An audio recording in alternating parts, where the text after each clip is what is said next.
So this is the Comm 3950 film review. And for my movie, I went and saw Joker.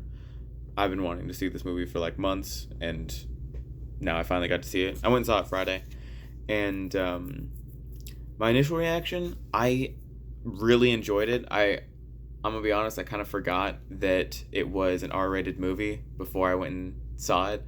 So a lot of the jokes and the like visual humor, I didn't realize it was gonna be as uh, let's say aggressive and uh, I don't like using the term vulgar, but I guess it fits in this situation. But outside of that, was it like the action was really good, really brutal, and I think this movie just it felt really unique. With like, especially since it's technically a comic book movie. I mean, it's the Joker. I mean, we've like known about this character for like decades upon decades. I feel like almost it's we're nearing on like a century at this point. I don't actually know. Um, but after that, uh, I mean, it didn't actually, like I said, it didn't really feel like a comic book movie. It was more along the lines of like a Scorsese movie. I know that was what a lot of people were saying, but I think it fits.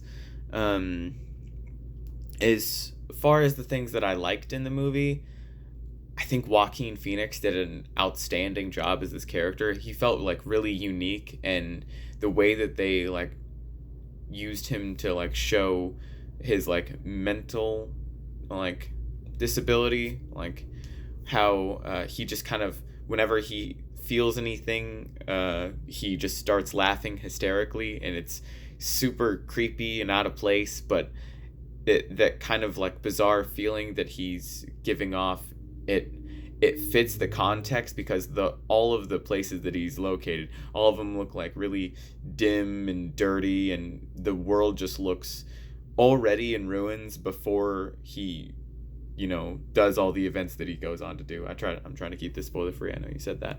um, but outside of that, I think he did an excellent job, and everyone like opposed to him tries to seem like the most clean cut and normal person, but none of them are good.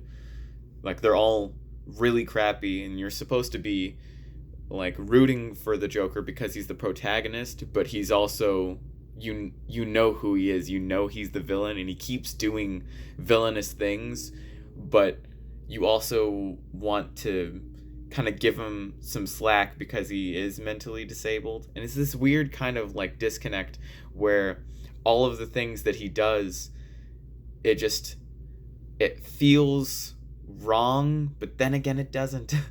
uh I know the whole thing going around right now is the live in a society, and it I'm gonna try and stray away from spoilers for now. I think his mom did a really good job. It was like that she felt kind of like hopeless, but then as you learn about her, was it like you realize she isn't, and that she's just not really good at all, just like everyone else, where they seem good but not in actuality. Um, I think Robert De Niro did a really great job in this movie. I mean, he wasn't in for that long. In fact, even though he's like a guest show host, uh, um, but I think his role reminded me a lot of how he was in Meet the Parents, if you've ever seen that. I think his kind of like stern, almost dad nature really blends into this, and that's what I noticed most about his portrayal of the.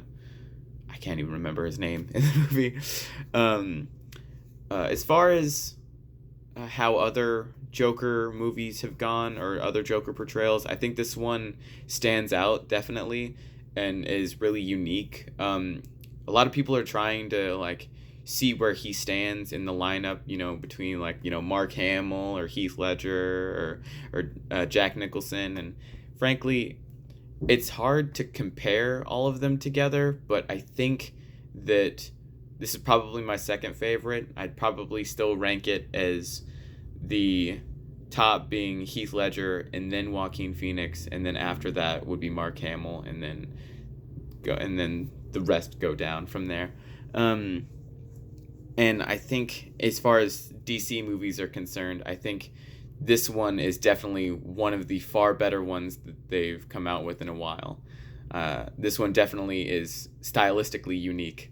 It was like, especially not only because of the time that it takes, like all these events occur, but also with like the soundtrack that plays into it are a lot of like older songs. Like you hear, I think there's like one or two Frank Sinatra songs in there that kind of like make it seem this almost kind of classy, but it really does feel almost out of place with how crappy the visuals are, and that everything's like dirty and looks grim.